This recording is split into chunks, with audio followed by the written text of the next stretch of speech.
The plantation was called East Hollow, hundreds of acres of cotton and cane surrounded by wooden fences and silence. It stood like a scar in the deep south, where the sun burned unforgiving and the air carried the scent of blood and sweat. Two brothers ran East Hollow, Thaddeus Grant, the elder, and Simon Grant, the younger. Sons of a rich Virginian merchant, both were raised in the same mansion, taught the same scriptures, and inherited the same empire. But how they ruled over the enslaved people beneath them, could not have been more different. Welcome to The Glorious Historian, where the silenced voices of enslaved Africans resound through time. From brutal chains to unbroken spirits, we unveil their struggles, resilience, and legacy. Subscribe now, share your thoughts below, and journey deeper into their truth. Let their voices guide your heart. Listen on. Thaddeus was a man carved from stone. Pale-skinned, square-jawed, always dressed in charcoal gray wool and riding boots polished to mirror shine. He never smiled. His voice was slow, deliberate, like thunder before the storm. To the enslaved, he was called Iron Back, for the way he struck with his cane without raising his voice, or his heart rate. Ebony, a young enslaved woman newly brought to East Hollow, learned his name within her first hour. She arrived in chains, dust-covered, her eyes swollen from crying. Thaddeus examined her like cattle, gripping her chin, pulling at her arms, commanding her to turn as if she were not there. "Healthy," he muttered. "Broad hips. Good for breeding." Then he snapped his fingers and sent her to the birthing shed. No kindness. No acknowledgement of her name, her past, her pain. Later that week, she met Simon, a thinner man, gentle in voice, almost scholarly. He offered her water from his own hands and told her to rest under the shade while he inspected a nearby fence. He asked her name. She said, "Ebony." He nodded, smiled faintly. But kindness, in chains, is a strange thing. Simon didn't stop Thaddeus from whipping others. He didn't protest the auction block or the iron bit. He simply didn't use them himself. He spoke kindly, gave extra rations, sometimes bandaged wounds, yet he still owned human beings. To the enslaved, Simon was Mr. Silk, smooth, soft, but dangerous in how he made some forget they were still not free. Ebony soon realized the horror wasn't just in the whip, it was in the illusion. The cruel master made you fear death. The kind master made you forget you were dying slowly. And neither one gave you a way out. By night, Ebony sat under the hanging tree, whispering names of the women she'd left behind. Her fingers brushed the soil as if she might one day dig her way home. But the ground was hard. Dry. Just like East Hollow. Days passed, and Ebony worked the looms in the textile shed alongside other enslaved women. Her hands were blistered from rough thread and wooden frames, her back sore from bending. But it was the silence that hurt most. No one spoke unless spoken to. Laughter was rare, and dangerous. Simon often visited the shed. He brought new tools, replaced broken looms, and sometimes left a sack of sweet potatoes near the door. Once, when Ebony sliced her palm on a spindle, he knelt, cleaned the wound himself, and told her gently, "Don't let it get infected. It's a long season ahead." He said it like a physician, not an owner. The women murmured about him after he left. Some said he was a good man, that he had freed a slave once, years ago. Others said kindness was more cruel than the lash, because it fooled the soul. Ebony didn't know what to believe. She hadn't yet felt the sting of Thaddeus's cane, nor the weight of being sold. But each time Simon smiled, her stomach twisted, not in fear, but confusion. One evening, she was summoned to the main house. She was cleaned, brushed, and clothed in a fresher linen dress. When she arrived at the door, Simon met her, not in uniform, but plain shirt and breeches. He invited her to sit on the porch. The sun was setting over the fields, bathing the world in gold. He asked her where she was from, how old she was, if she remembered her mother's name. She answered in short, cautious phrases. Then he said something she didn't expect. "I don't believe in breaking people, Ebony. A horse broken too hard forgets how to run." She looked at him. He sipped from a tin mug. "That's why I don't raise a hand. Doesn't mean I don't believe in control, I just think there's more than one kind of leash." And there it was, the chain, unspoken. She was not free. She was still owned. His gentleness was a tool. A slower yoke. A different collar. She felt ashamed for having thought otherwise. In the field the next day, an old man collapsed under the heat. Thaddeus approached and beat him with a cane until he rose. Blood on the cotton. Simon was there too, watching, not interfering. Later, Simon handed the old man a piece of bread behind the barn. Ebony saw it, and her heart sank. Because it made her angry. This theater, where one brother played the devil and the other played mercy, but both sat at the same table, eating off the labor of broken backs. It was a game. And no matter which hand offered the food, the other held the lock. She wept alone that night. For herself. For the old man. For the others who were starting to believe that kindness was love. It wasn't. It was strategy. Ebony now understood that there were no true sanctuaries on the plantation. The moments of calm were interruptions between storms, not safety. And even Simon, with his calm voice and clean hands, belonged to the same system that shackled her wrists and silenced her voice. That week, a boy no older than 10 was dragged from the kitchen yard by Thaddeus. His crime, he had dropped a plate. It shattered. The overseer said nothing as he stripped the child's shirt, tied his hands to a fence post, and raised his whip. The other slaves looked away. But Ebony, she watched. Simon stood nearby. Silent. Still. Watching. 12 lashes. The boy didn't scream until the 3rd. After the 12th, Thaddeus turned to Simon, nodded once, and left. Simon stepped forward. He untied the boy's wrists gently, spoke low words Ebony couldn't hear, and carried him inside. The line between cruelty and mercy blurred more each day. Later that night, in the slave quarters, someone asked why Simon never stopped the punishments. "He lets it happen," a woman whispered. "Then patches you up after. Like breaking you twice." Ebony sat silently by the wall, her arms around her knees. She thought of the boy's face, his wide eyes, his trembling lip, and then she remembered her own brother back in the village, not yet old enough to carry firewood alone. Was he safe? Was he even alive? The plantation's days passed like smoke, thick, clinging, choking. Rain came for 2 days, turning the fields to mud. The slaves toiled anyway. Corn was to be harvested, dried, stored. One woman slipped and twisted her ankle in the slush. Thaddeus shouted for her to get up. She couldn't. The cane came down, and Ebony flinched, even though she was 10 yards away.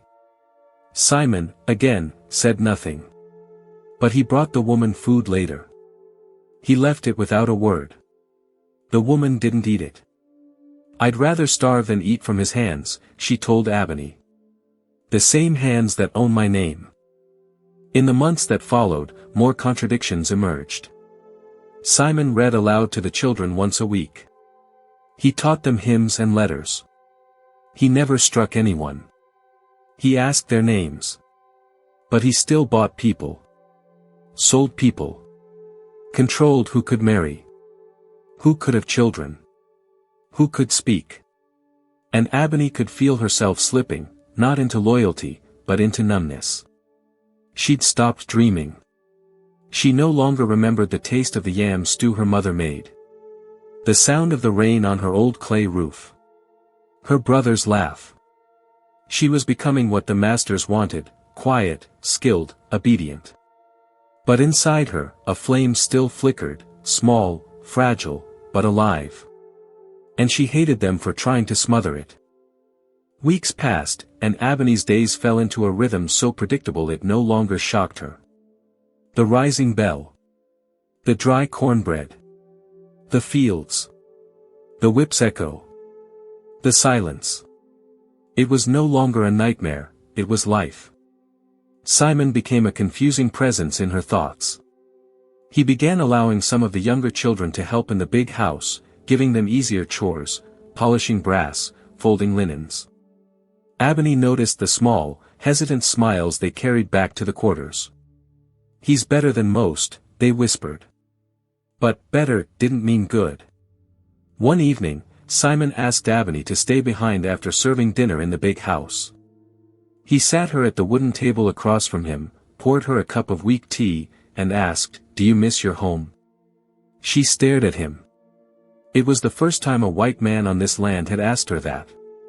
"Yes," she answered, voice dry as old parchment. He nodded. "I wish things were different." She almost laughed, bitter and raw. Instead, she said nothing. That same week, an enslaved man named Jabari was caught trying to escape. He had made it nearly 10 miles before dogs found him. When they brought him back, he was barely conscious, bleeding, shaking. Thaddeus wanted to make an example of him. But Simon intervened. "He'll die if you lash him," Simon said flatly. He was going to leave, Thaddeus barked. "Runaways mean loss." Simon didn't back down.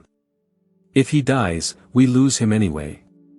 So Jabari was locked in a shed, not whipped. He survived. Barely. To some, it was mercy. To Ebony, it was another chain. Jabari wasn't given freedom, just a slower punishment. A more humane cage. That night, Ebony visited Jabari. His face was swollen, one eye shut. He couldn't speak, but he looked at her and blinked once, slowly. She took it as thanks, or maybe just recognition. They were both still here. Ebony's thoughts wandered more and more to the idea of escape. She knew the risks. She'd seen the torn flesh, the severed toes, the names that were whispered only after dark. But she also knew the smell of fire on the wind. She remembered the stories from the old women, stories of those who made it to the swamps, to the hills, to the distant lands where freedom lived in shadows. Simon gave her soap one day. A tiny piece wrapped in cloth. "A gift," he said. "You deserve dignity." She stared at it. It was clean. White. Fragile. Like the lies he believed. In the early mornings, before the bell rang, Ebony would sit by the window of the quarters, staring at the horizon where the mist clung to the earth like a memory refusing to fade. She thought about freedom more than she feared it now. But there was a new weight, Simon's presence, his choices, his contradictions. Some slaves on the plantation began to refer to him as the good master. He let children rest longer. He didn't whip unless forced by Thaddeus's orders. He offered second servings to the sick. Compared to the overseers in the field, he was a shadow of relief. But Ebony knew, a kinder cage was still a cage. Simon once read from the Bible aloud to the household, including the enslaved. His voice was gentle, but his hands were clean not from righteousness, from distance. He didn't wield the whip. He simply made sure someone else did. One Sunday, he gathered a group of children to teach them letters. Ebony watched from behind a tree, arms folded. The image was soft, a white man kneeling in the dust with dark-skinned children, drawing letters in dirt with a stick. But the children still had numbers branded into their backs.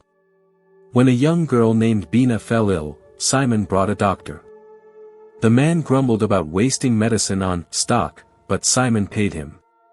Ebony carried water for Bina and wiped her fevered brow. The girl survived.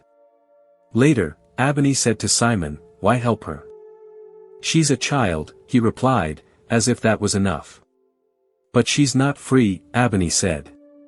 What kind of kindness is that? Simon didn't answer. He tried to treat them like people while keeping them property. His house was cleaner, his punishments fewer, but his ownership was just as absolute. When Thaddeus grew angry and demanded harder labor, Simon always complied in the end. There was no rebellion in him, only softer edges. That night, Abney sat with an older woman named Luma, who had been on the plantation for decades. Her back was curved, her eyes cloudy. He's not cruel, Abney whispered. But he's not, right? Luma nodded slowly. Child, we don't need them to be cruel to keep us in chains. We just need them to believe they're better. The truth stung. Abney no longer hated Simon, and that frightened her more than hate. Because forgetting to hate meant starting to accept. And accepting meant staying. The midsummer heat was relentless. The fields shimmered with waves of light, and the air hung thick like cloth soaked in sweat. Abney labored under the sun with aching joints, yet her mind was sharper than ever. Escape was no longer a fantasy. It began with whispers. In the quiet between harvest songs and footfalls. At the water barrels. Behind the quarters at dusk. Stories traded like stolen coins, of someone who knew the swamps, someone who had seen the riverboats that led north. Jabari, who had survived his first attempt, was now stronger and cautious. He limped but listened. He passed glances to Abney that held more meaning than words. We need 3 days of clear sky, he whispered one evening, crouched behind a haystack. And food. And silence. Abney nodded. The idea of freedom frightened her. Not because it was unknown, but because it was real. Simon had noticed her change. He watched her longer now. He spoke less, his friendly tone replaced with guarded words. Perhaps he sensed it, the way her eyes drifted toward the horizon too often. Then came the storm. A week of rain battered the plantation, flooding paths and silencing tools. Work slowed. Guards became careless, drunk on rum and boredom. It was not the right time to run, but it was time to prepare. Abney began hiding bits of dried corn in cloth pouches. She memorized patrol patterns. She studied the sky. She also feared the children. Not for betrayal, but for heartbreak. Would they cry out in her absence? Would they even know why she left? Luma, ever still and knowing, caught her one night packing a ragged shawl. You going? The old woman asked softly. I don't know, Abney replied. Her hands trembled. Luma took her hand. Then listen to me. Don't wait too long. Freedom don't knock twice. The next day, Jabari limped up beside her in the field. He whispered just one word. Tomorrow. That night, she lay in her corner of the quarters, listening to the storm's final sigh. She stared at the cracks in the ceiling and thought of her mother, her real mother, in the village by the river, singing lullabies to the stars. Abney did not cry. She had no more tears. Only the pounding of her heart, steady, rebellious, alive. The night was silent, unnaturally so. The wind held its breath. Even the frogs in the swamp ceased their croaking as if nature itself paused for what was about to unfold. Abney moved like a shadow among the sleeping. Her bare feet kissed the damp soil, avoiding every loose plank and dry leaf. She wore the shawl tied tight across her chest, hiding the small pouch of dried corn, a sliver of soap, and a bone-carved charm her mother once gave her before the raids. Jabari waited near the southern fence, limping but alert. Behind them, 2 others followed, Tay, a younger boy with fire in his eyes, and Nia, barely a teen but already scarred by more than whips. None spoke. The plan was simple: cross the field, slip through the eastern cane rows, reach the creek, and follow it north. From there, the dense swamplands would provide cover. They didn't expect to be seen. But plans, like chains, break. As they crept past the barn, a dog barked. Then another. Then shouts. Ebony didn't freeze. She grabbed Nia's hand and ran. Go! Jabari roared, his voice shaking the quiet like thunder. Gunshots cracked behind them. Tay cried out and dropped. Ebony glanced back, just once, enough to see him curled in the grass, motionless. But stopping meant dying. The sugarcane tore at her arms as she pushed forward, branches slicing her skin. Nia stumbled, but Ebony pulled her up. The girl bled from her lip, but kept running. They reached the creek. Jabari emerged from the shadows, panting, a bleeding gash across his arm. They didn't follow, he gasped. Not yet. They moved through the water, cold and thick, until it reached their waists. The current was slow, but each step felt like dragging chains. Ebony whispered songs in her mind, old songs, to keep herself upright. They found an overturned log and crouched beneath it, soaking wet, breathing shallow. Jabari leaned back, pain on his face. Tay. Ebony shook her head. We can't, not now. Nia trembled. Her eyes were wide, haunted. We'll light a candle for him, Ebony said, though she had none. We'll remember him forever. A branch snapped nearby. The three froze.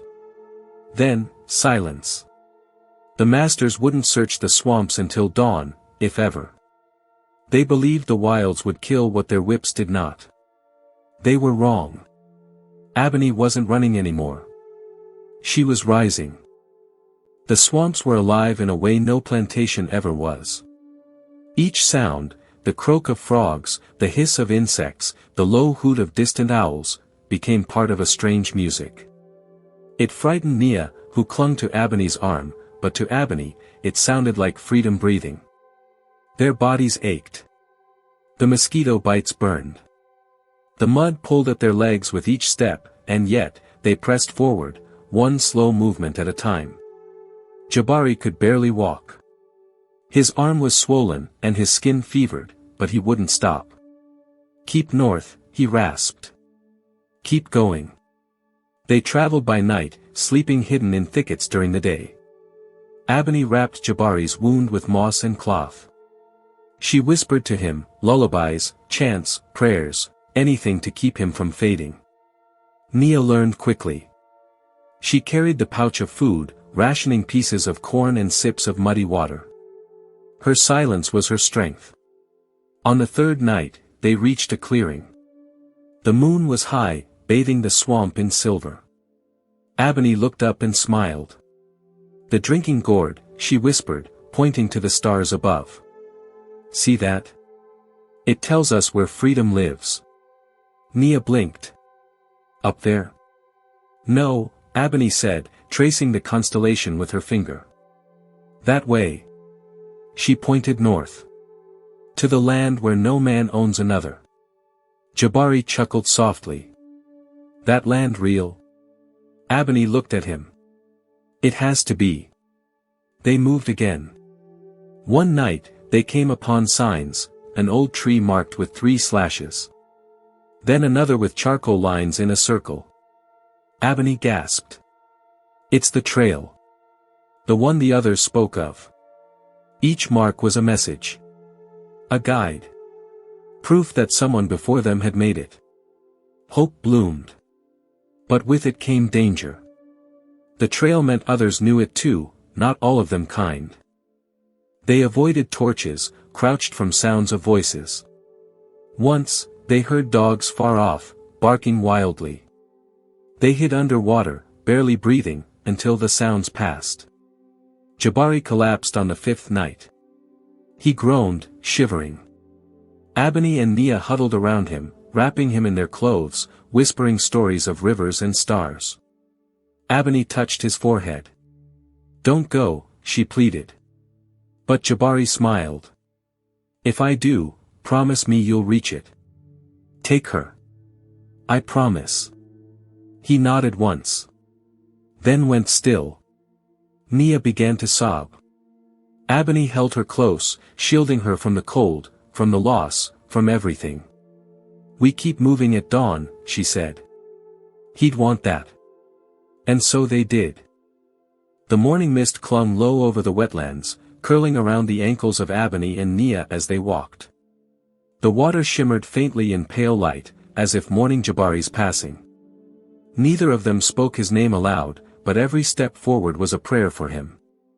Abney now carried the burden alone, not just the pouch of food, but the weight of survival. Nia, though small and quiet, never asked to stop. Her eyes had changed. There was still fear in them, but it had been joined by something sharper, will. They followed the symbols etched on trees and stones. Small arrows carved into bark, circles drawn in charcoal on rocks, and bundles of sticks arranged like doorways guided their path. By midday, they reached the river. It stretched wide and fast, its dark surface reflecting a broken sky. Across it, they couldn't see what waited. But they knew. Freedom was there. Abney stared at the current. "Too deep to walk," she muttered. Nia stepped beside her. "Do we swim?" Abney shook her head. "Not yet. Not here." They moved along the edge, searching. A half-mile later, they found the crossing, an old wooden raft, bound with rope and reed, hidden beneath hanging branches. It creaked as Abney dragged it into the water. They climbed on. The river didn't welcome them, it pulled, hard, as if wanting to swallow them whole. Abney used a long pole to push off the bottom, guiding them slowly. Halfway across, the current shifted. A branch struck the raft. Nia screamed. The raft tilted. Abney grabbed the girl, locking her arms around her waist. "Hold on." The raft spun. For a moment, everything blurred, the sky, the water, the wind in their ears. Then stillness. They floated. Abney checked Nia, shaken but safe. Tears spilled down her cheeks. "We did it," she whispered. But something else was waiting. On the far bank, smoke rose from a small clearing. A fire. A figure moved near it, a man. Tall, dark-skinned, wrapped in a patched coat. He looked up, saw them. Abney froze. He raised a hand slowly. Not a weapon, a greeting. Then another figure stepped forward, a woman with gray braids, holding a blanket. They were not hunters. They were watchers. Guides. Refuge. The raft bumped against the muddy shore. The man extended his hand. Abney hesitated, then reached out. He helped them both up. The woman draped the blanket over Nia, then embraced Abney without words. That night, they sat by the fire. No chains. No overseers. Just the crackle of flame and the quiet hum of voices speaking in soft tongues, languages of ancestors, languages of the free. Abney stared at the stars. North still lay ahead. But she had crossed the river. And something in her, broken long ago, had begun to mend. The settlement was hidden deep within the trees, no paths, no fences, no signs. Just a cluster of cabins made from mud, timber, and thatch. Smoke from cook fires drifted upward, barely visible beneath the thick forest canopy. This was the land of the Maroons, formerly enslaved Africans who had escaped and carved a life from the wilderness. Abney and Nia were now among them. In the days that followed their arrival, Abney felt both comfort and unease. The people here were kind. They gave her food, space, and silence. No one asked questions she wasn't ready to answer. But the quiet still felt unfamiliar, as though her ears expected to hear the crack of whips or the bark of orders. She awoke each morning startled. Not from fear, from its absence. One elder woman, called Mama Joe, took to Nia immediately. She showed her how to grind maize and catch rain in clay jars. Abney watched, heart swelling, as the child laughed again for the first time since they fled. But joy was fragile. At night, the adults gathered around the fire to speak in hushed tones. Whispers of patrols moving through nearby towns. Plantation raids. Friends who never returned. The forest gave them shelter, but not peace. Ebony joined in the work. She helped dig a well, carried wood, and tended to a small garden where sweet potatoes clung to life in dry soil. Her hands, once calloused from cotton and sugar fields, found new strength in honest labor. One evening, a young man named Kwasi approached her while she sat by the fire. "You're strong," he said. "You could help lead a group north. A path has opened, through the hills. But it's dangerous." Ebony looked down at her hands. "I only just found rest." He nodded. "But rest isn't freedom." That night, Ebony lay awake beside Nia, who curled against her side beneath a woven blanket. Was it enough to survive? Or must they always keep moving? She rose before dawn. In the clearing, she found Kwasi sharpening a blade, others packing dried food into sacks. Ebony stepped forward. "I'll go," she said. "But only if Nia stays." Kwasi looked surprised. "You would leave her?" "I would return for her." And so, as the first golden light spilled across the treetops, Ebony joined the others. Their path would be longer, colder, and crueler still, but it pointed north. Toward stars that no one could own. Behind her, Nia stood at the edge of the clearing, watching. Mama Joe held her hand. Ebony raised her palm. Nia lifted hers in reply. It was not goodbye. It was a promise. The path north was nothing like Ebony imagined. There were no roads, only narrow trails carved by deer and scattered footprints left by those who came before. The air grew colder with each mile, the soil changing from rich red clay to cracked gray stone. Trees became sparse. Rivers froze at their edges. Still, she pressed forward. Each step north was a defiance. Every mile behind her was a grave she refused to return to. Kwasi and the others, a small group of 6, took turns scouting ahead. At night, they huddled together for warmth, hiding from patrolling slave catchers. They whispered in Twi, Mandinka, Creole. Languages braided by pain but carried like armor. One evening, a boy no older than 15 asked her, "What waits for us there?" Ebony answered without thinking. "The sky." He blinked. "The sky?" She pointed. "Up there, there's a star they say leads to freedom. If you walk with it always above your left shoulder, it'll never lead you wrong." He was quiet for a moment. "I hope that star never dies." Neither did she. They crossed hills blanketed with snow, their skin cracked and blistered, but they carried fire in their bones. One woman collapsed from frostbite. They buried her beneath pine needles, sang no song, there was no time. Then came the river. Frozen at the surface, wide and dark below. A single plank bridge stretched across it, rotted, splintered, hanging by a thread of rope. Kwasi tested it first. The plank groaned under his weight, but he passed. One by one, they followed. When it was Ebony's turn, she stepped slowly, feeling the wood shift beneath her. Halfway across, wind screamed through the valley. The rope snapped. She ran. The last board cracked just as she reached the far side. She didn't look back. And then, at long last, came silence, not the silence of hiding or fear, but the stillness of peace. No dogs barking. No chains rattling. No white overseers yelling. The forest opened to a field dusted in frost, and beyond it, a cabin. Smoke rising from a chimney. A man stood by the door, rifle at his side, not aiming, waiting. Kwasi stepped forward, hand raised. The man nodded. They were in the north. Ebony wept, her shoulders shaking not from cold, but from release. She would find a way to return for Nia. But for now, she stood free. Under a sky that belonged to no master.